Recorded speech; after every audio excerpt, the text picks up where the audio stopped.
नमस्कार. लोकसंघर्षमध्ये आपलं हार्दिक स्वागत. मी दादासाहेब नीळ. आजचा विषय आहे छत्रपती शिवाजी महाराजचं राजकारण आणि आजचं राजकारण. ज्यावेळेस अफजल खान प्रतापगडाच्या पायथ्याशी प्रचंड मोठं सैन्य घेऊन आला त्यावेळेस स्वराज्यावर फार मोठं संकट आलं.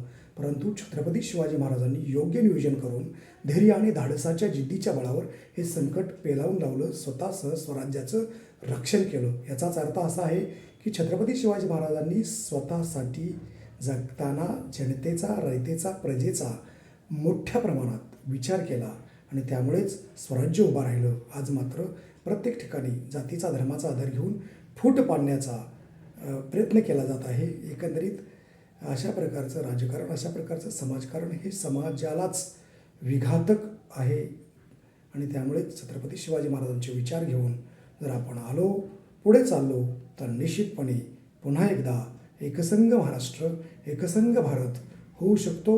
ही काळ्या दगडावरची रेघ आहे आणि म्हणूनच आजच्या राजकारणाला आपण तिलांजली देत असताना छत्रपती शिवाजी महाराजांनी केलेलं राजकारण, राज्यकारभार याकडे उघड्या डोळ्याने पाहून त्यांच्या पावलावर पाऊल टाकून पुढे गेलो तर निश्चितपणे बदल होणारच, यात तिळमात्र शंका नाही. धन्यवाद.